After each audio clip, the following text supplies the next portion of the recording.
The throne room of the Vexathi Empire stretched before Admiral Helena Vance like a cathedral dedicated to alien arrogance.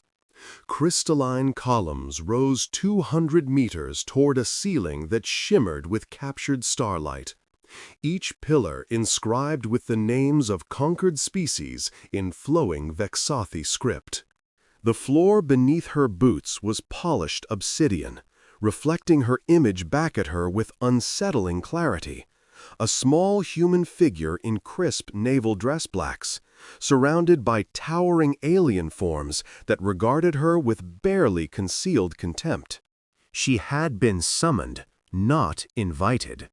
The distinction mattered in the language of galactic diplomacy, and Helena understood it perfectly.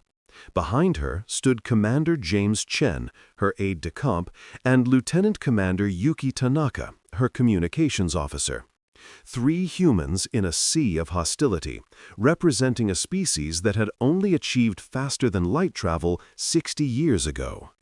The Vexatha had been conquering star systems for 10,000 years. Emperor Calvexon the Magnificent sat upon a throne carved from the crystallized remains of a dead star, his 6-limbed form draped in robes that cost more than Earth's annual military budget. His face, if it could be called that, was an arrangement of bony plates and deep-set eyes that glowed with bioluminescent contempt. Around him, the court stirred with anticipation. They had come to watch a spectacle. Helena walked the length of the throne room with measured steps, neither hurrying nor dawdling. Vexathi protocol demanded that supplicants approach on their knees, crawling the full 300 meters to the base of the imperial dais. She walked upright, her spine straight, her eyes fixed forward. The court gasped. Guards shifted, their ceremonial weapons suddenly seeming less ceremonial. But Helena had done her research. The Vexathi respected strength above all else, even when they despised its source. To crawl would be to admit human inferiority before a single word was spoken.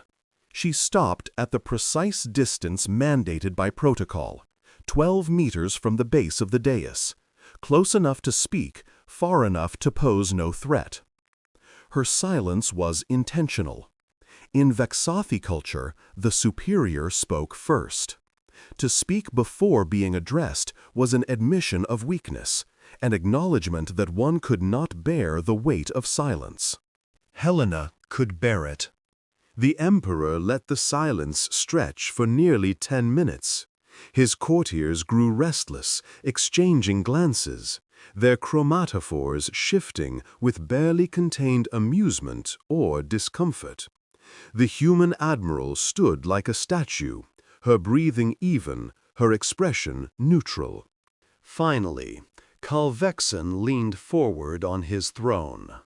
"So," he said, his voice resonating through the chamber with carefully modulated contempt, "the insects have sent their queen." The translation came through Helena's neural implant with perfect clarity, including the emotional subtext the Vexathi language carried in its tonal variations. He wasn't just calling humans insects. He was implying they were vermin, beneath contempt, barely worth the oxygen they consumed. Helena said nothing. The Emperor's eyes narrowed slightly. "Tell me, human admiral, does your species always send females to negotiate matters of war and peace? Or are your males so pathetic that they hide behind their women?" A ripple of amusement passed through the court. The Emperor's wit was legendary, and his insults were considered an art form among his people.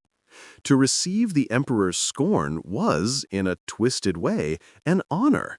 It meant you had risen high enough to attract his attention. Helena remained silent. Commander Chen stiffened almost imperceptibly behind her. She knew he wanted to respond, to defend human dignity, to throw back some cutting retort. She also knew he was disciplined enough to follow her lead. The Emperor shifted on his throne, his robes rustling like dead leaves. "Perhaps I was wrong. Perhaps you are not the queen of insects, but merely a drone, incapable of speech, fit only for labor and sacrifice. Yes, that must be it. Your masters have sent us a mute drone to waste our time." Still, Helena said nothing. The Emperor's chromatophores flickered, a sign of irritation that no amount of imperial training could suppress. He was accustomed to reactions: fear, anger, desperate attempts at appeasement. These were the responses he received from lesser species.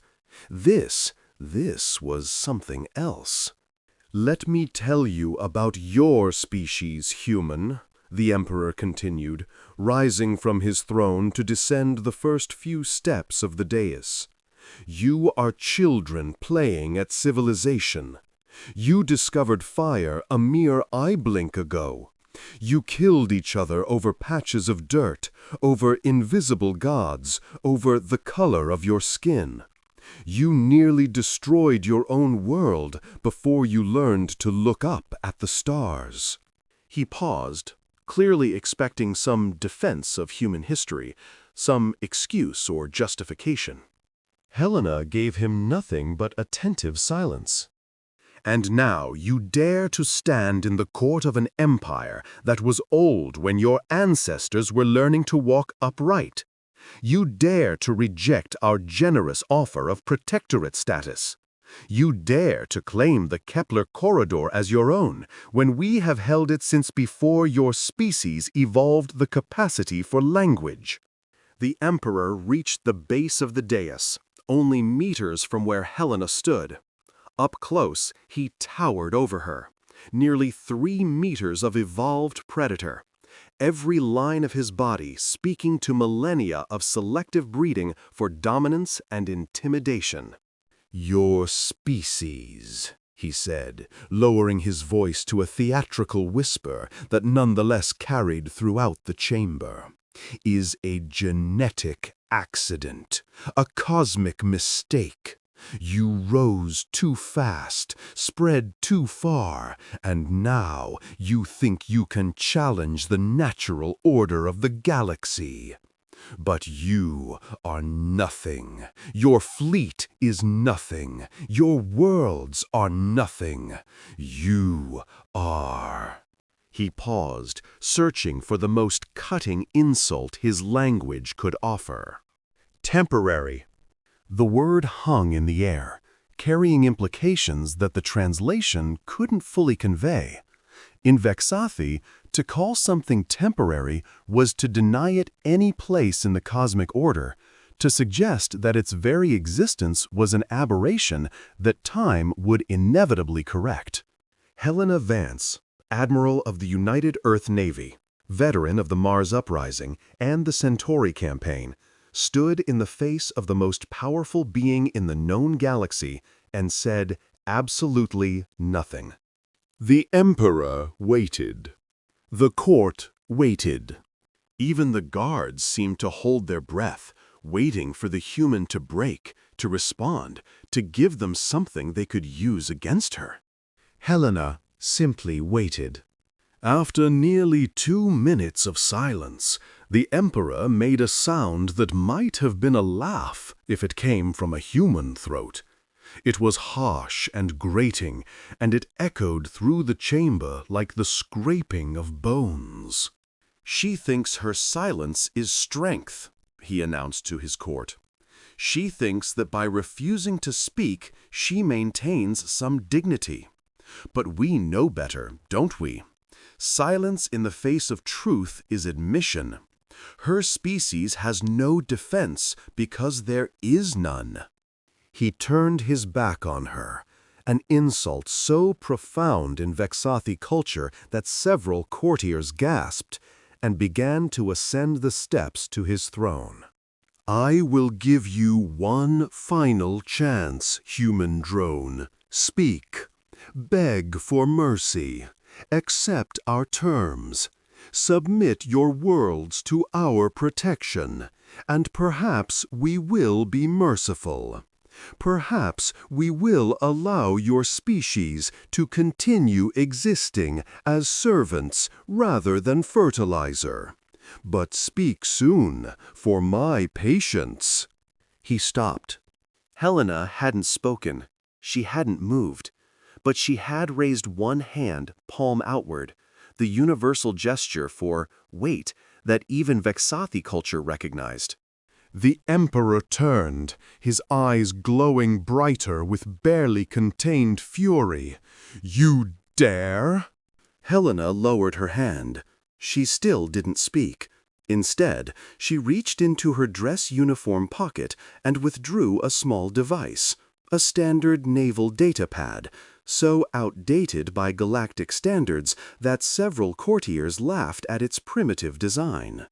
She tapped the screen once. For a moment, nothing happened. Then every light in the throne room flickered. The Emperor's guards surged forward, energy weapons raised, only to freeze as the massive holographic displays that lined the walls, displays that had been showing propaganda images of Vexathi conquest, went dark. Then they lit up again, this time showing something new. The first image was the Vexathi Second Fleet, 1,300 warships, including the dreadnought Inevitable Supremacy, flagship of Admiral Colthex. The fleet had been positioned at the edge of the Kepler corridor, waiting for orders to begin the liberation of human space. The second image showed the same fleet. What remained of it? Debris fields stretched across millions of kilometers of space, the broken hulls of once mighty warships tumbling end over end through the void. The Inevitable Supremacy was recognizable only by the distinctive curve of its command section, now separated from the rest of the ship by what appeared to be a perfectly clean cut. The timestamp on the image showed it had been taken 47 minutes ago. The throne room erupted in chaos. The Emperor's guards surrounded him, their weapons now pointed at Helena and her small group with deadly intent. Courtiers screamed in fury and disbelief, their chromatophores blazing with colors that human eyes couldn't fully perceive. Helena remained motionless as the images continued. The third image showed the Vexathi fortress world of Calvor, the Emperor's summer palace, a world so heavily defended that it was considered impregnable. The image showed it burning. Not just the palace, but the entire hemisphere, wreathed in fire that burned with the distinctive blue-white intensity of antimatter reactions. The fourth image showed the Vexathi ship production facilities at Nexus Prime, 80 massive orbital stations capable of producing a new cruiser every 3 days. The image showed them dark and silent, their power signatures flatlined, their docks empty of the partially completed hulls that should have been there. The fifth image showed something that made even the Emperor go pale beneath his bony plates. It showed the Vexathi homeworld. It showed a human fleet in orbit. 47 ships, nothing compared to the fleets the Empire could muster. But they were in orbit around Vexath itself, the heart of an empire that had never been challenged, never been threatened, never even contemplated the possibility of attack. The timestamp showed this image had been taken 12 minutes ago. The Emperor stared at the holographic display, his 6 limbs trembling with an emotion that no human had ever seen a Vexathi display before. It took Helena a moment to identify it, because it was so alien to everything she knew about this species. Fear. "How?" the Emperor whispered, and his voice cracked on the word. "How is this possible?" Helena finally spoke, and her voice was calm and measured in the sudden silence of the throne room. "Your Magnificence, I did not come here to negotiate." The Emperor whirled to face her, and for the first time, she saw something other than contempt in those bioluminescent eyes. She saw the dawning realization of something he had never considered possible, the understanding that he might not be the most dangerous being in this room. "What is this?" he demanded. "An act of war? You attack our fleet, our worlds, our home, and you dare to—" "I attack nothing," Helena interrupted, and the mere act of cutting off an emperor mid-sentence caused several courtiers to collapse in shock. "I stand here before you exactly as I have stood for the past hour. My hands are empty. My voice was silent. I have done nothing." She took one step forward, and every guard in the room raised their weapons. She ignored them. "Your Magnificence, you have spent the past hour telling me what humanity is, what we lack, what we cannot do. You have explained at great length why we are not worthy of your consideration, why we should submit, why we should beg." Another step forward. "But while you were talking, I was listening. And while I was listening, my people were acting." The Emperor's guards looked to him for orders, but he seemed frozen, unable to process what was happening. 60 years ago, Helena continued, her voice still calm, we discovered we were not alone in the universe. We learned of empires that had conquered galaxies while we were still learning to build pyramids. We learned of species that viewed us as insects, as vermin, as temporary aberrations to be corrected. She was only 5 meters from the Emperor now, close enough to see the way his chromatophores flickered with uncontrolled emotion. "We had a choice," she said. "We could submit. We could accept our place at the bottom of the galactic hierarchy. We could bow and scrape and hope that more powerful species would show us mercy." She shook her head slowly. "That is not who we are." The Emperor finally found his voice. "This is madness.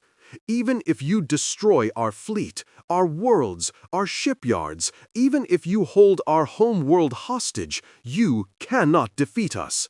We have 1,000 subject species, 1,000,000 worlds, 1,000,000,000,000 warriors. You have one small corner of the galaxy.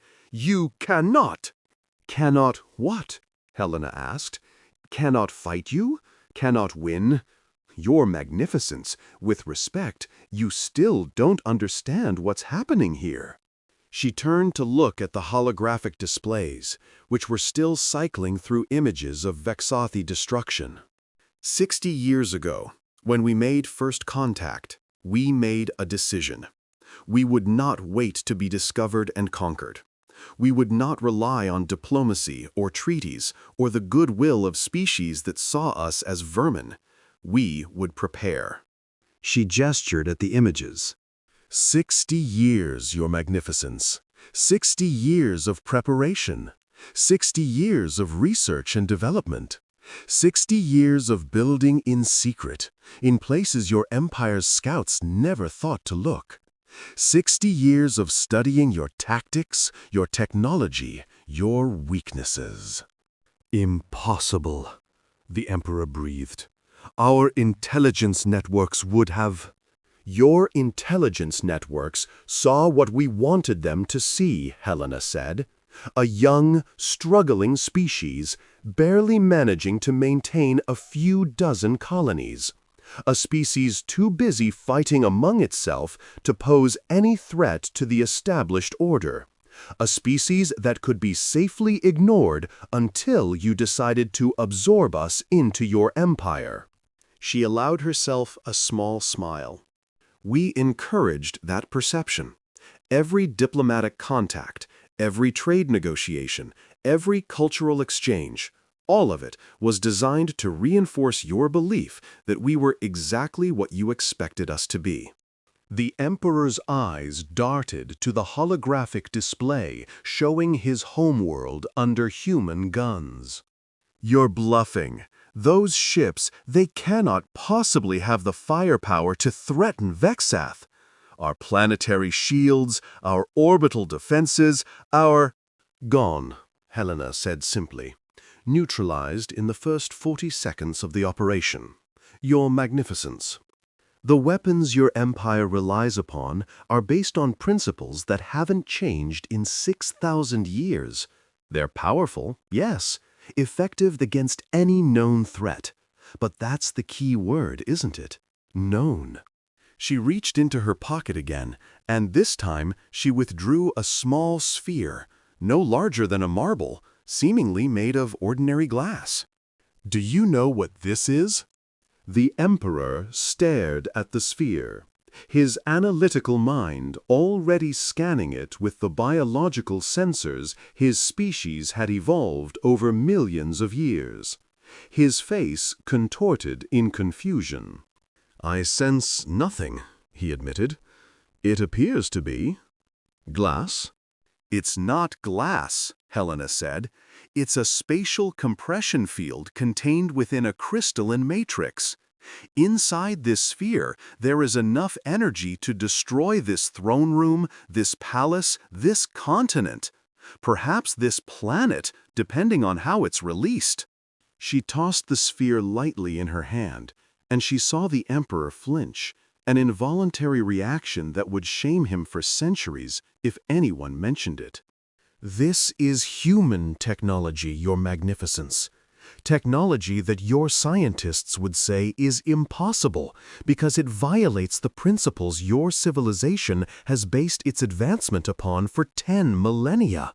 Technology that we developed in 60 years, starting from nothing.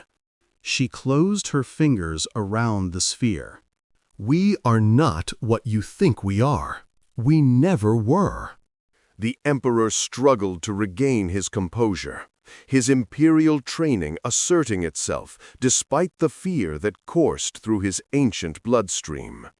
You think this changes anything? He demanded, and there was desperation behind the fury in his voice. Even if you destroy our homeworld, even if you kill me and my entire court, the Empire will survive. It has survived for 10,000 years.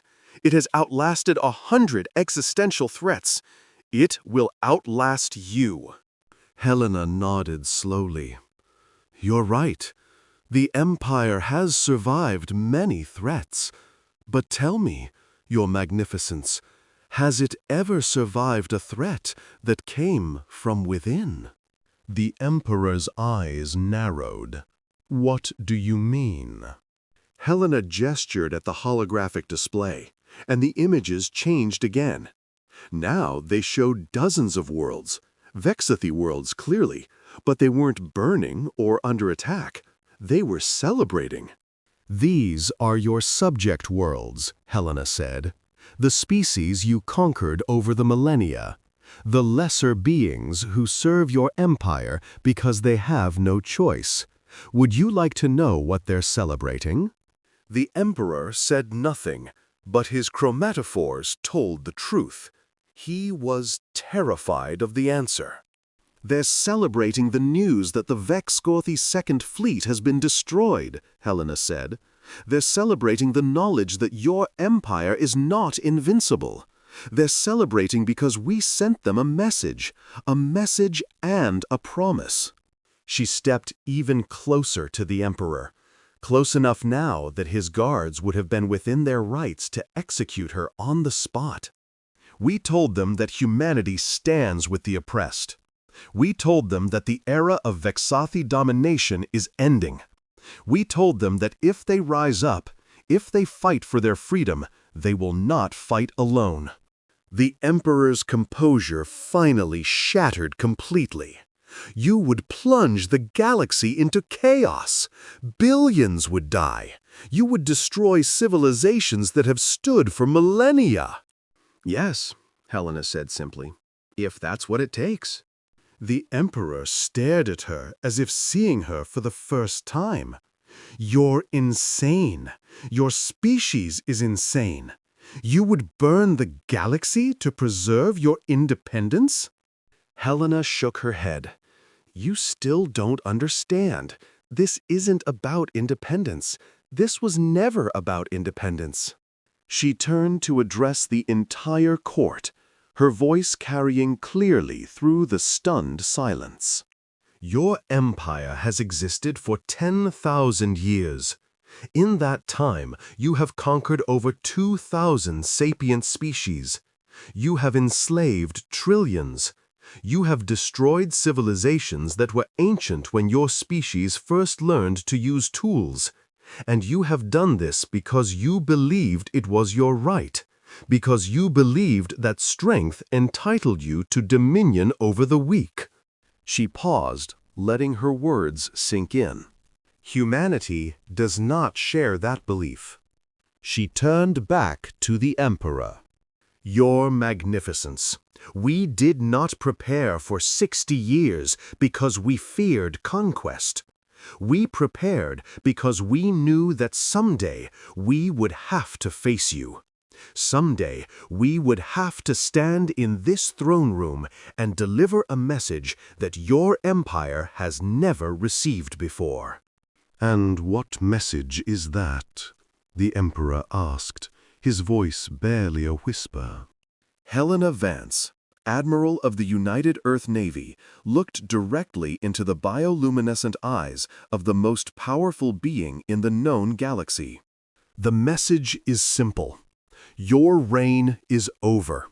Not because we are stronger than you, not because we are more advanced than you, but because you built your empire on the suffering of others, and we have decided that this suffering will end." "You cannot," the Emperor began. "I can," Helena interrupted. "We can, and we will.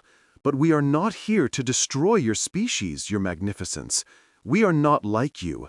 We do not believe in genocide or extinction. We believe in justice." She gestured at the holographic display. "The fleet in orbit around your homeworld will not fire unless fired upon. The forces that destroyed your second fleet have already withdrawn. The subject species we have contacted are choosing their own paths. Some will remain with your empire, some will seek independence, some will join us. That is their choice to make, not ours." The Emperor seemed to find some of his old fire. "Then what do you want? What is the point of all this, if not conquest?" Helena allowed herself a genuine smile. "We want you to understand something, Your Magnificence. Something that your species has never had to consider before." She leaned in close enough that she could smell the alien pheromones that the Emperor exuded when under stress. "We want you to understand that you are not gods. You are not the natural rulers of the galaxy. You are not inevitable, or eternal, or supreme. You are just one species among many, older than some, younger than others, more powerful in some ways, weaker in others. And like every other species in this galaxy, you are subject to the laws of consequence." She stepped back. "You have spent 10,000 years treating other species as vermin, as insects, to use your preferred term. You have crushed civilizations beneath your heel because you could, because no one was powerful enough to stop you, because you believed that might makes right." She shook her head. "That era is ending, not because we are mighty, but because we have shown the galaxy that the mighty can fall. We have shown the oppressed that their oppressors can bleed.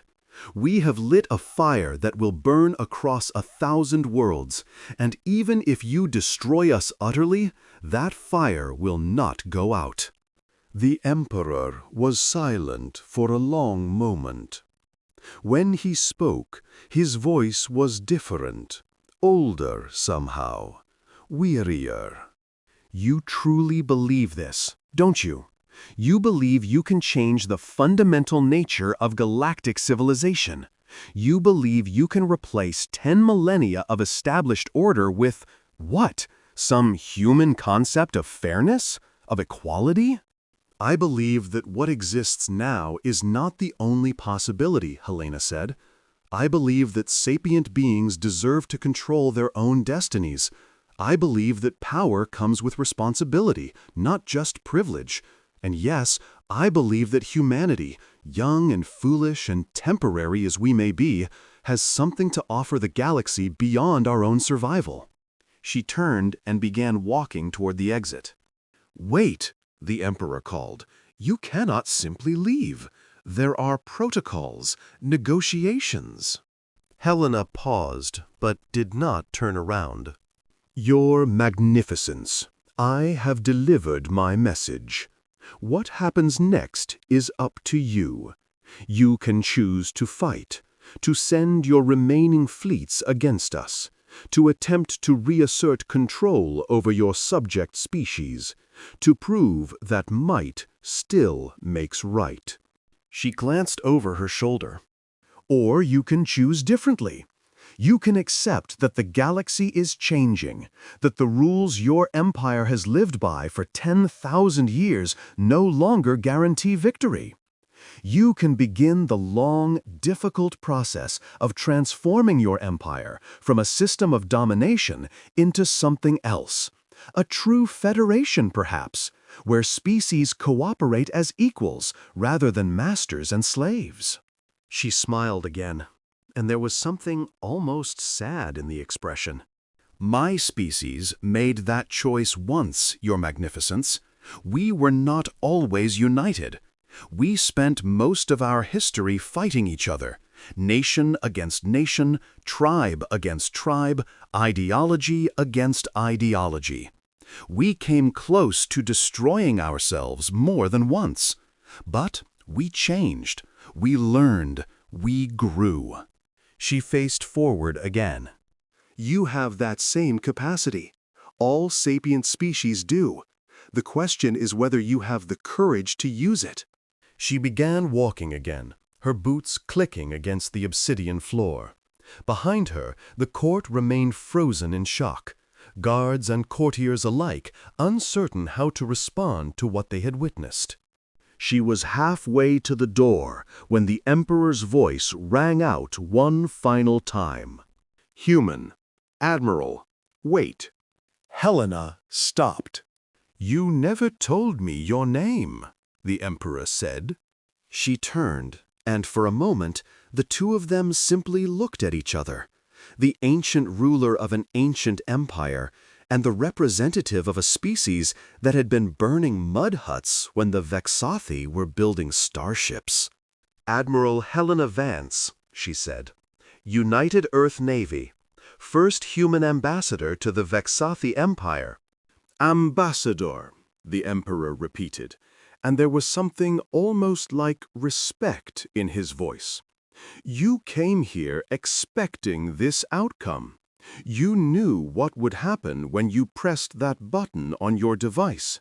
You knew you might die, that your entire species might die, if we chose to respond with force. Helena nodded. Yes. Why? The Emperor asked. Why take such a risk? What makes your species so willing to gamble everything on a single moment? Helena considered the question for a long moment. Your Magnificence, you called my species temporary earlier. You meant it as an insult, but I received it as a statement of fact. You're right, we are temporary. Every individual human lives for less than a century, a mere instant by Vexathi standards. Our civilization is barely a few thousand years old. Our presence among the stars is measured in decades. She spread her hands. But that temporariness is not a weakness. It's the source of our strength. We know that our time is limited. We know that every moment matters. We don't have millennia to wait for change. We have to create it now, in the brief window we're given." She lowered her hands. "You asked why we're willing to gamble everything. The answer is that for us, existence has always been a gamble. Every day we survived on our homeworld was a victory against odds that should have destroyed us. Every step we took toward the stars was a leap of faith.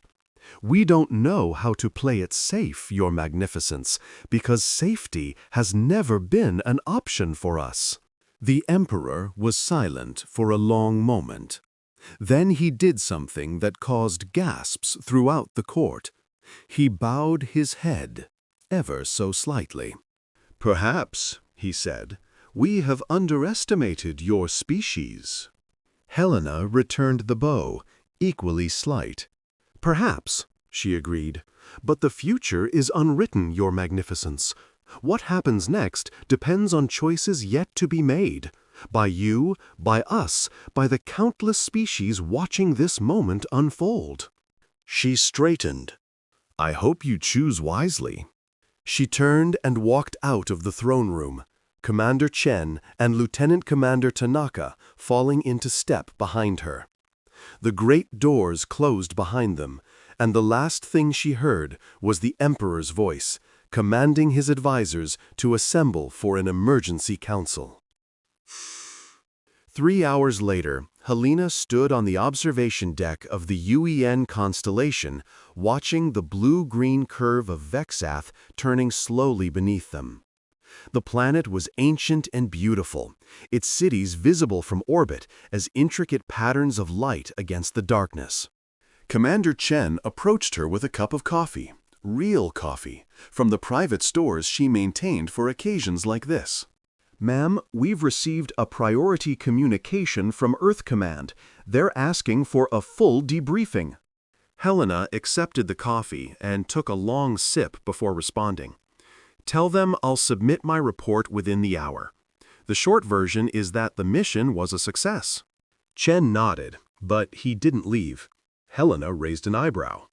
"Something on your mind, Commander?" Chen hesitated, then spoke. "Ma'am, if I may ask, how did you know? How did you know he wouldn't simply have us executed the moment as images appeared? The Vexathi aren't known for restraint." Helena smiled into her coffee. "Because I understood something about the Emperor that he didn't understand about himself. He spent the entire time I was in that throne room trying to provoke a reaction from me, anger, fear, desperation. He wanted to see me break because that would confirm his worldview. It would prove that humans were exactly what he believed us to be." She turned to face Chen directly. "But I didn't break. I stood there and absorbed every insult, every degradation, every attempt to diminish me and my species. And do you know what that told him? It told him that I knew something he didn't. It told him that I had power he couldn't see. By the time those images appeared, he was already off balance. He was already wondering what else he had missed." Chen nodded slowly. "So the silence was strategic?" "Everything was strategic, Commander. The way I walked, the way I stood, the moment I chose to reveal the data pad, even the fact that I brought you and Tanaka instead of a larger security detail. All of it was designed to communicate a single message. We are not what you think we are." She turned back to the viewport. "The Emperor is intelligent, possibly the most intelligent being I've ever encountered. He didn't get to where he is by being stupid. He saw what I was doing, and he understood that it meant something.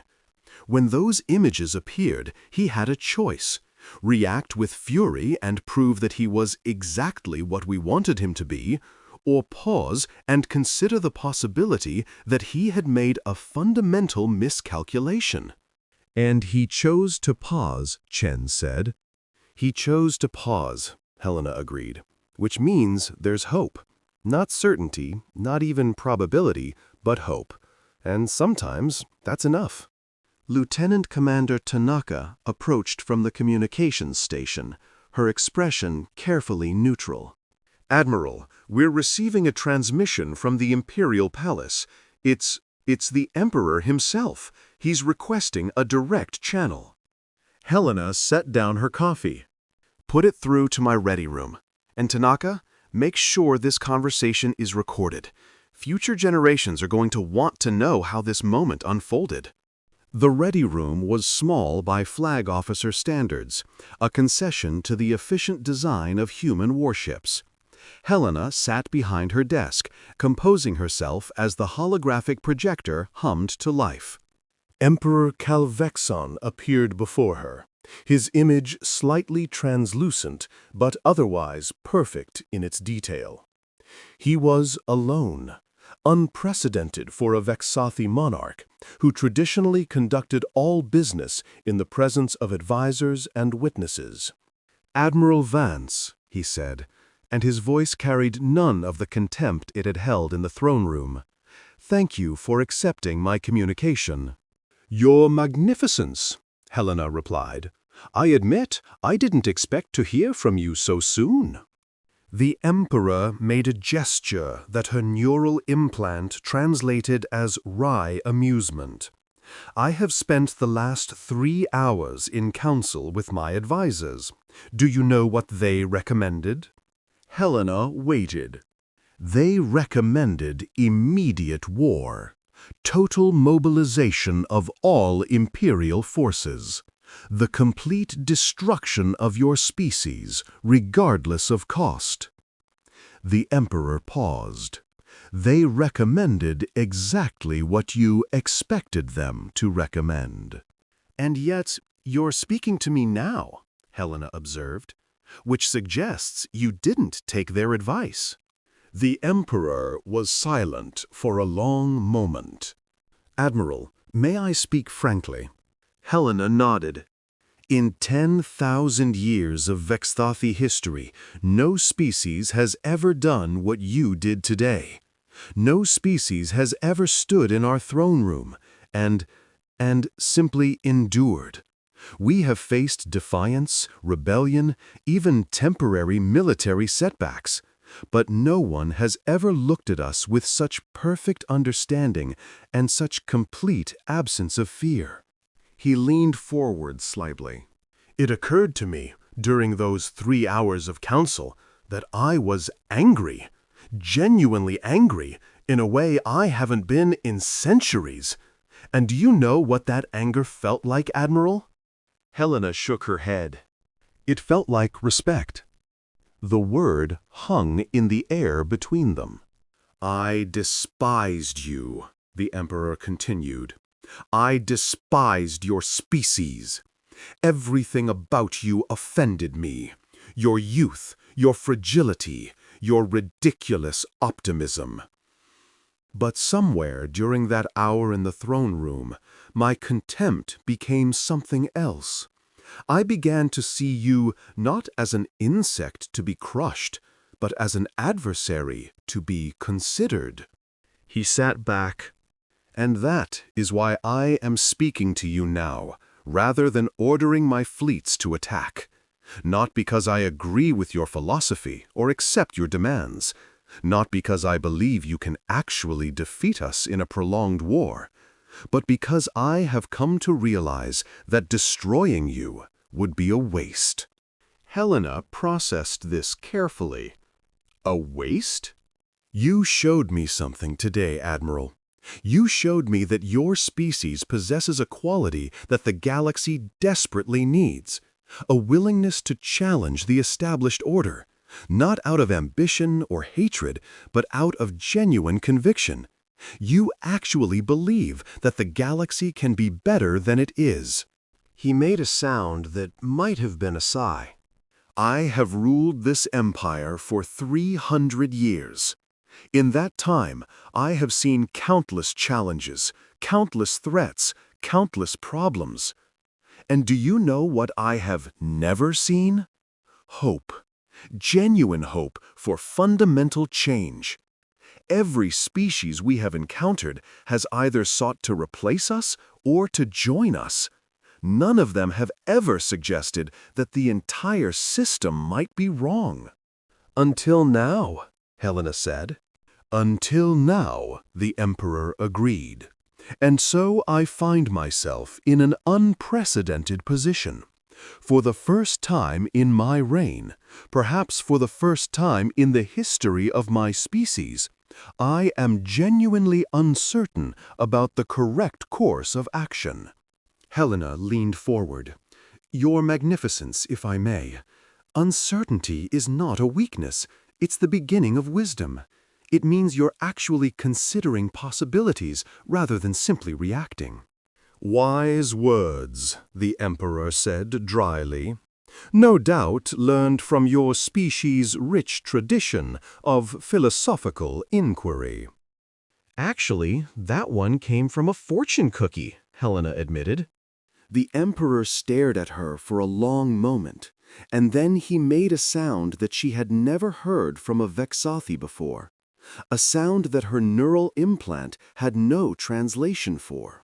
It took her several seconds to realize that he was laughing. You are. Not what I expected, he said finally. Any of you. That seems to be a common reaction, Helena said. For what it's worth, Your Magnificence, you're not what I expected either. I came here prepared to deal with a tyrant, a monster who would hear only what he wanted to hear. Instead, I find myself speaking with someone who is actually capable of growth.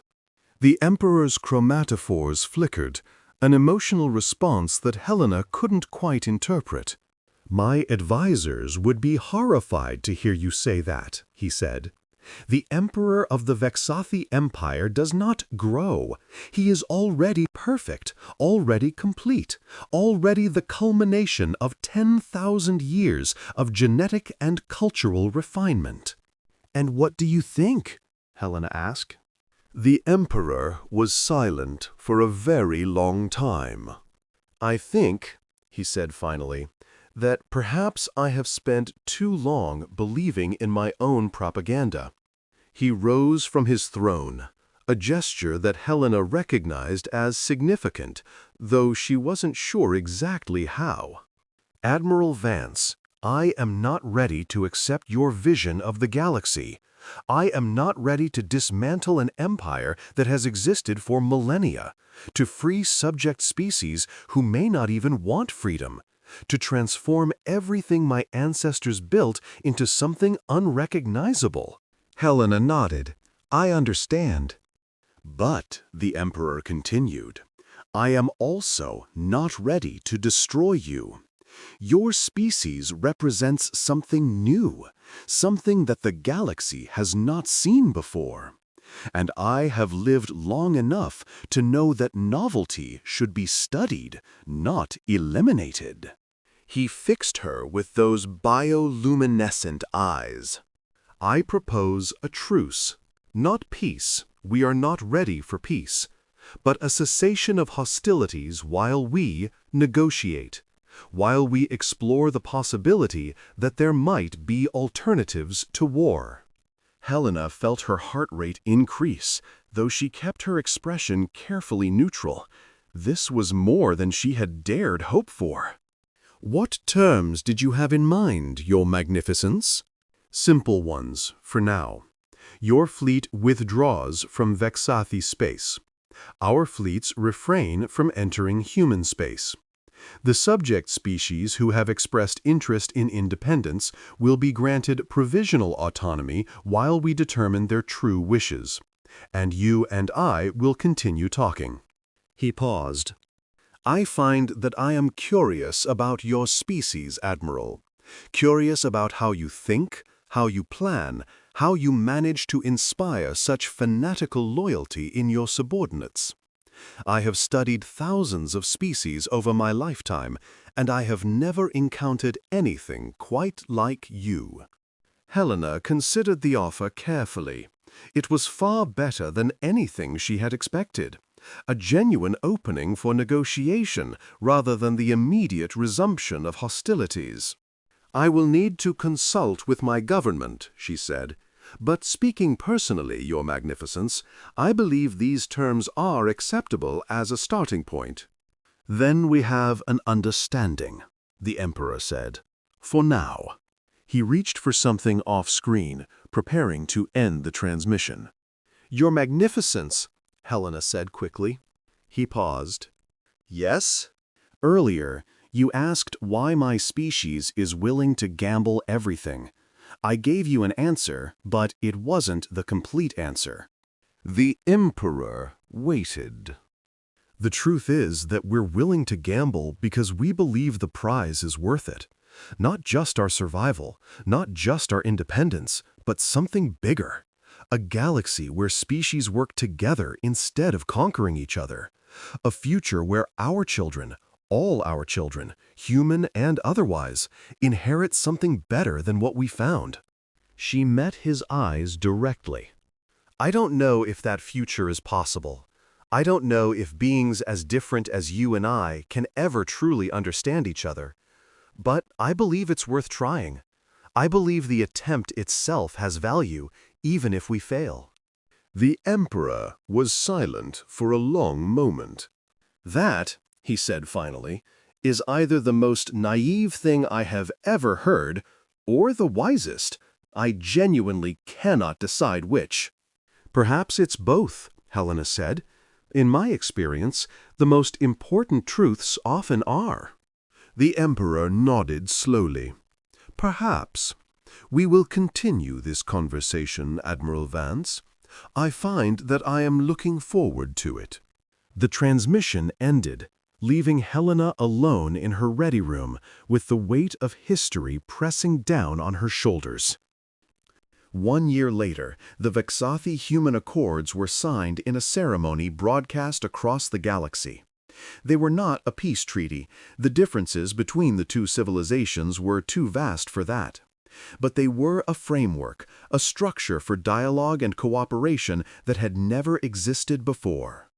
The subject species were given a choice, genuine choice, for the first time in millennia. Some chose to remain with the Empire, their cultures too intertwined with Vexathi civilization to separate. Others chose independence, accepting the risks and challenges that came with self-determination. A few chose to join the growing human federation, seeing in humanity a model for the future they wanted to build. Emperor Calvexon remained on his throne, but the nature of his rule began to change.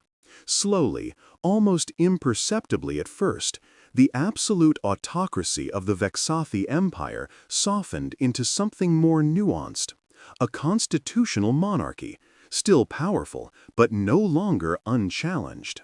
The Emperor's advisors were horrified. His generals warned of weakness, of the perception that the mighty Vexathi had bowed before upstart mammals. His priests proclaimed that the natural order was being violated. But the Emperor had seen something in that throne room that none of them had witnessed. He had seen a small human woman stand before the might of an empire and refuse to flinch. He had seen the future in her eyes, a future that might be possible if he was willing to reach for it. He was old, older than most species could comprehend. And for the first time in centuries, he was tired of the endless cycle of conquest and domination that had defined his civilization. Perhaps it was time to try something different. 5 years after the Accords, Admiral Helena Vance returned to Vexeth as a guest of the Emperor.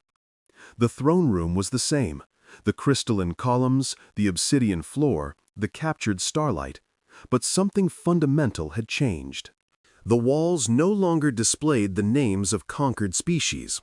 Instead, they showed images of cooperation, Vexathi and human scientists working together on stellar engineering projects, former subject species sending representatives to the new Galactic Council, children of a dozen different species learning together in integrated academies. The Emperor descended from his throne to meet her. Another change, one that would have been unthinkable a few years ago. "Admiral Vance," he said, and there was genuine warmth in his voice. "It is good to see you again."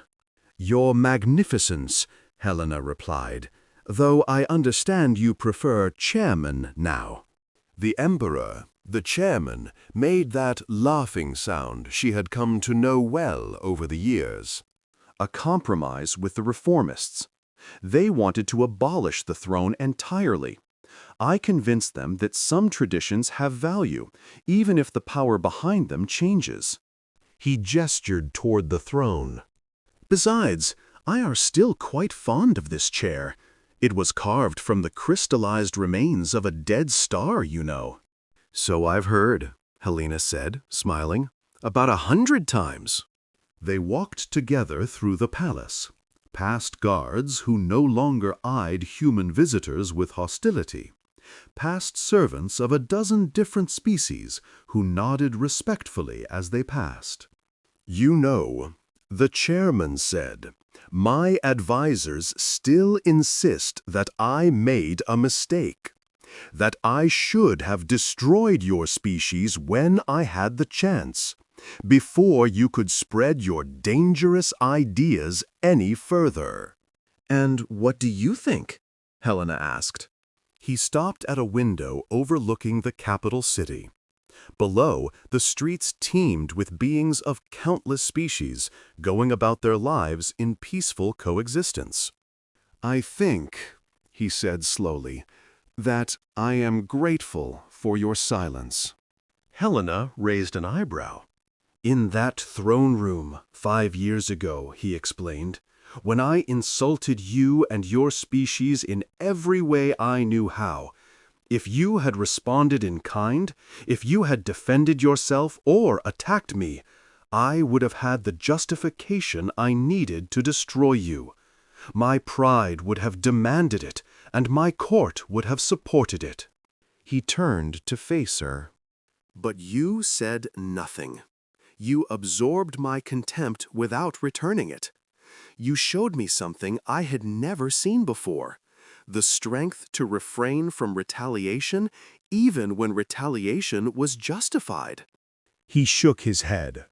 "It took me years to understand what you were doing. You were not submitting. You were not surrendering. You were simply waiting.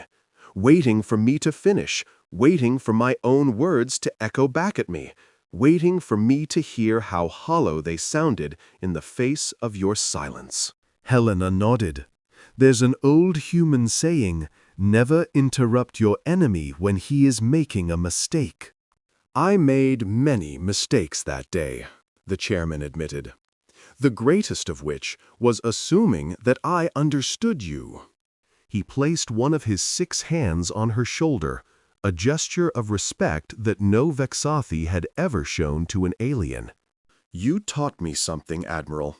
You taught me that strength is not always measured in firepower or territory or the number of species under one's control. Sometimes strength is simply the ability to endure, to absorb blows without breaking, to face contempt without returning it, to stand firm in the face of seemingly overwhelming power." He smiled, another expression she had never seen on a Vexathi face until the past few years. "Your species calls it humanity, I believe. A strange concept, defining your entire nature by the name of your homeworld. But perhaps not so strange after all." Helena felt unexpected emotion welling up in her throat. "Your Magnificence, Chairman, I have to confess something." He waited. "That day in the throne room, when I stood there in silence, I was terrified. I was more afraid than I had ever been in my life. Every instinct I had was screaming at me to respond, to defend myself, to say something, anything that would make you stop." She met his eyes. "But I had been given orders, very specific orders from my command, based on decades of research into Vexathi psychology. They told me that no matter what you said, no matter how you tried to provoke me, I was to remain silent until the operation was complete. The chairman nodded slowly. So it was not spiritual enlightenment or philosophical depth that guided your actions. It was simply following orders. At first, yes, Helena admitted, but something changed during that hour. As I stood there, absorbing your words, I began to see something. I began to see that you were not a monster. You were a being shaped by 10,000 years of a particular culture, carrying the weight of expectations that no individual could possibly bear. You were doing what you had been taught to do, being what you had been made to be. She shook her head. And I realized that my silence was not just a tactic, it was a gift. It was the space you needed to hear your own words, to see yourself as others saw you, to consider the possibility that you might be wrong. The chairman was quiet for a long moment. "That is an extraordinary thing to say," he said finally. "An extraordinary thing to feel towards someone who was doing his best to humiliate you." "Empathy often is extraordinary," Helena said. "It's the ability to understand beings who are nothing like us, to find common ground with those who should be our enemies. It's not easy, and it's not always successful, but it's the only thing that has ever changed the galaxy for the better." She gestured at the view outside the window. "Look at what we've built. Not through conquest, not through domination, but through the slow, difficult work of understanding each other. 1,000 species working together toward common goals. Former enemies becoming allies. Children growing up in a galaxy where cooperation is the norm rather than the exception." She turned back to the chairman. "That's what I was fighting for, that day in your throne room. Not just the survival of my species, but the possibility of this.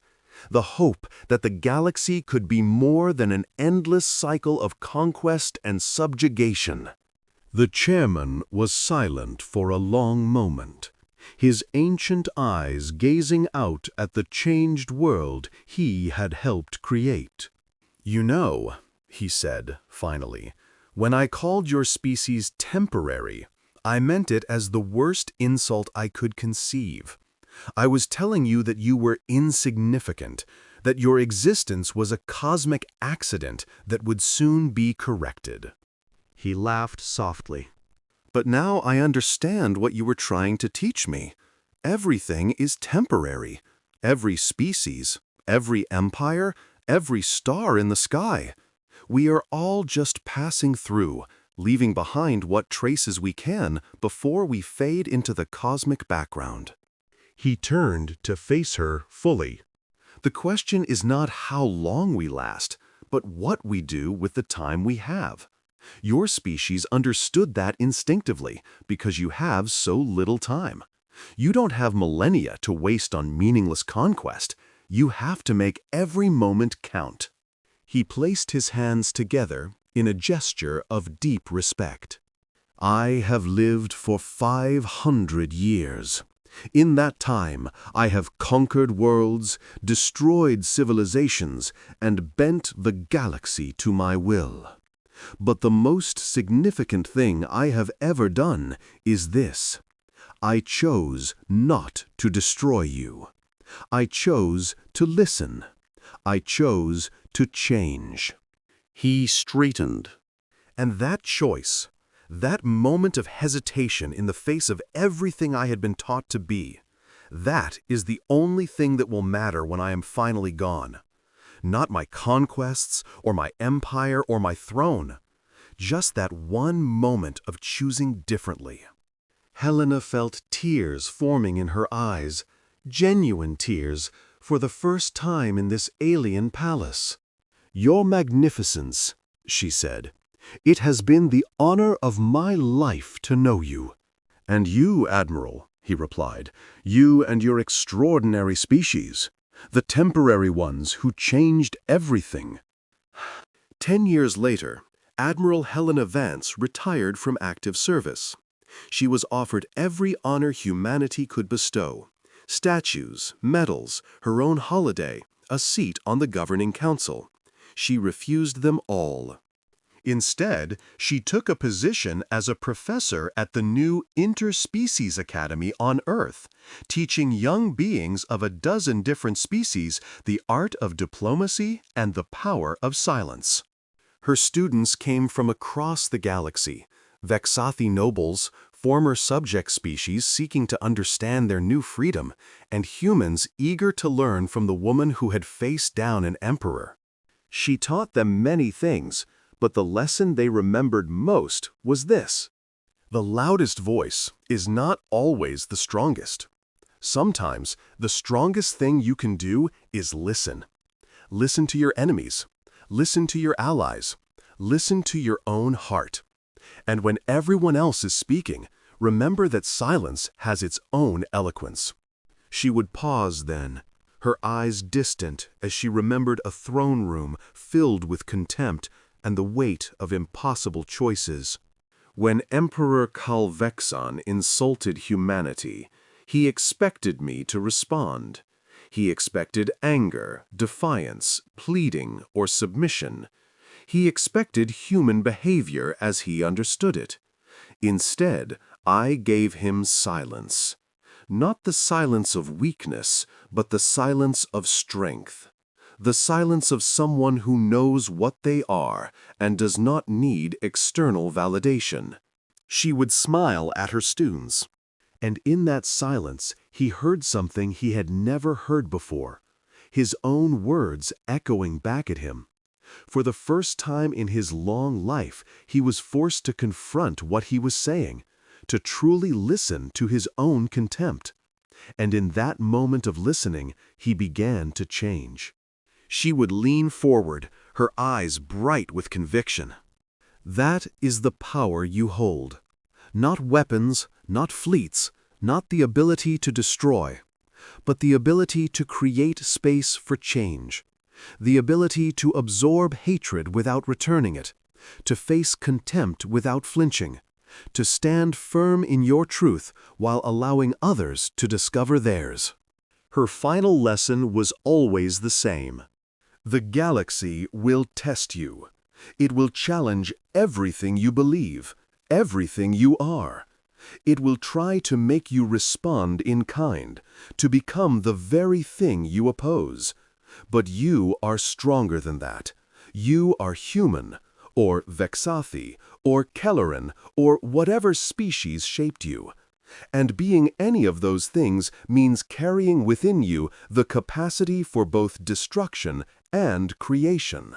She would stand then, facing her students with the same calm determination she had shown an emperor years ago.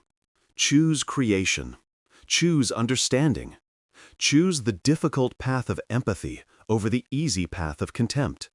And when the moment comes, when you stand before power that seeks to diminish you, remember that you do not need to speak to be heard. Sometimes the most powerful thing you can say is nothing at all.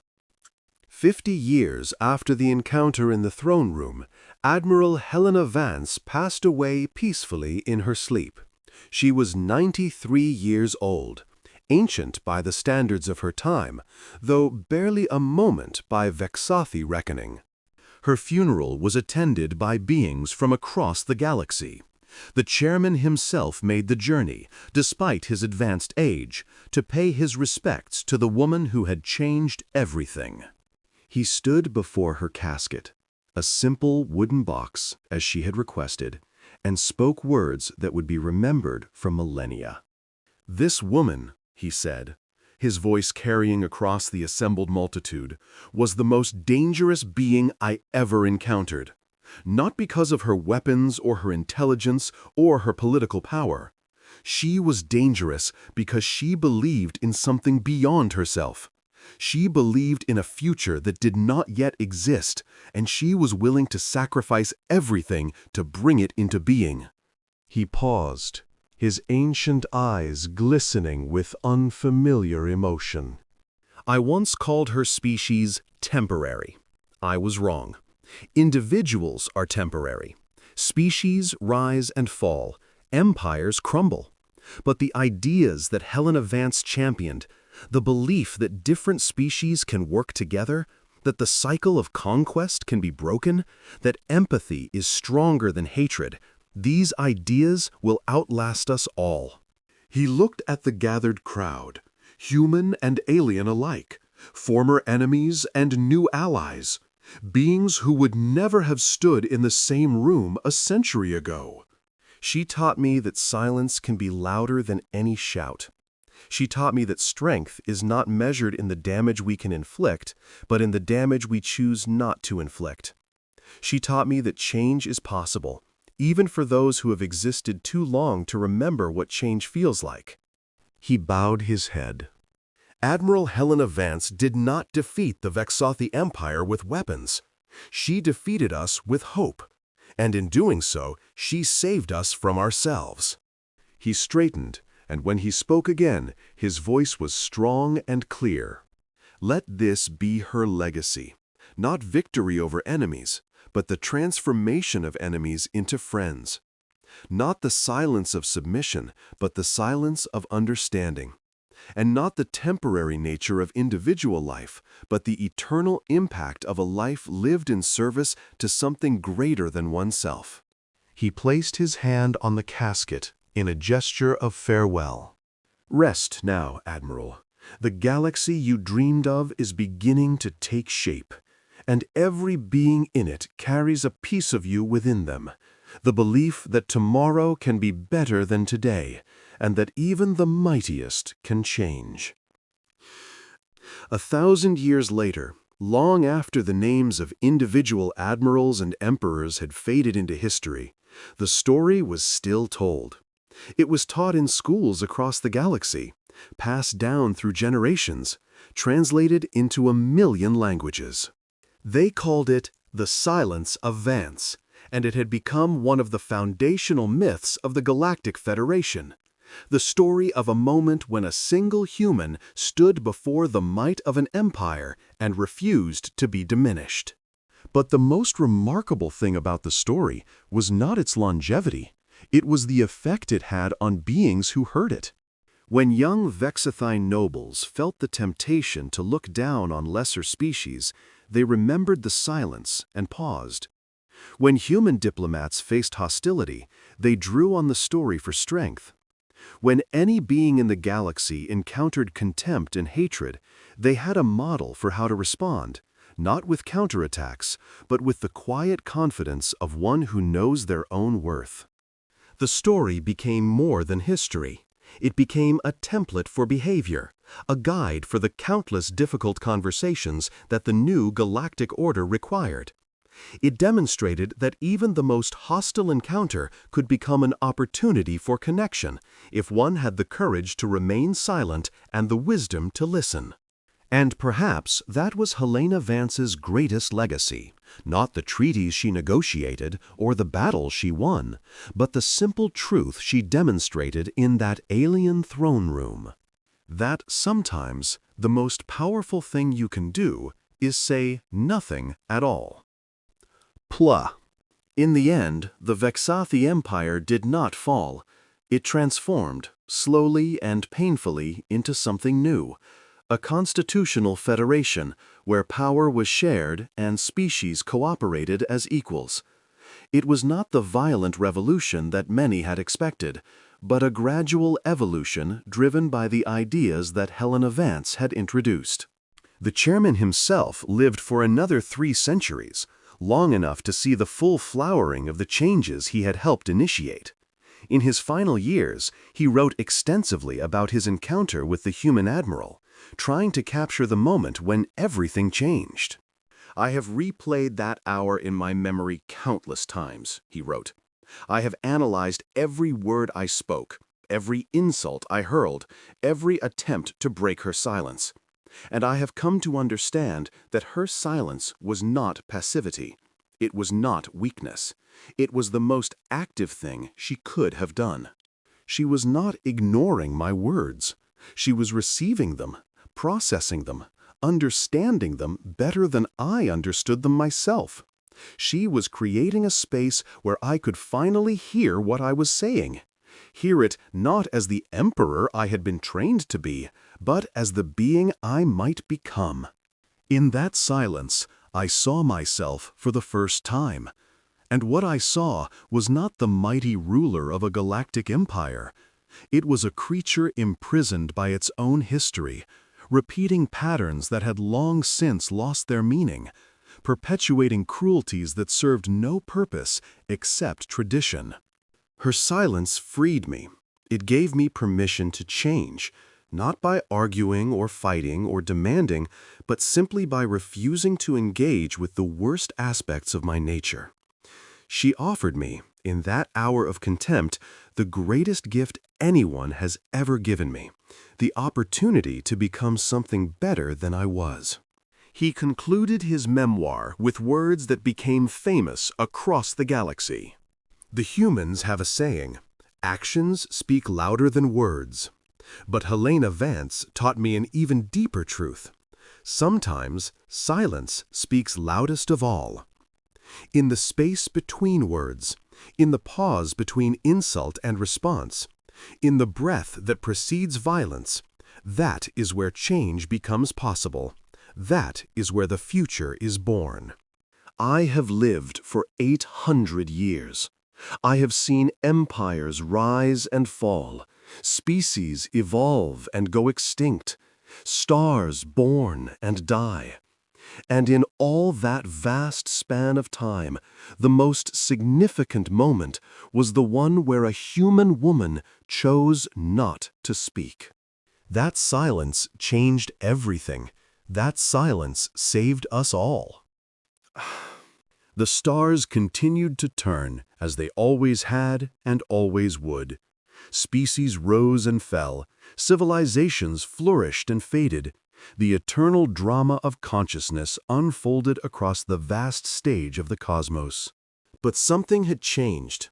Something fundamental in the way beings related to each other, in the assumptions they made about power and strength and the nature of conflict. The age of empires was ending, replaced by something new, something that would not have been possible without a moment of silence in an alien throne room. And somewhere, in the collective memory of 1,000 species, the story lived on. The tale of an admiral who faced contempt with silence, who transformed hatred into understanding, who showed the galaxy that the strongest response to insult is not retaliation, but the quiet confidence of one who knows their own worth. It was, perhaps, the most human story ever told, a testament to the strange, stubborn, hopeful species that had emerged from a small blue world and dared to believe that the universe could be better than it was. And in the end, they had been right. They had been right all along.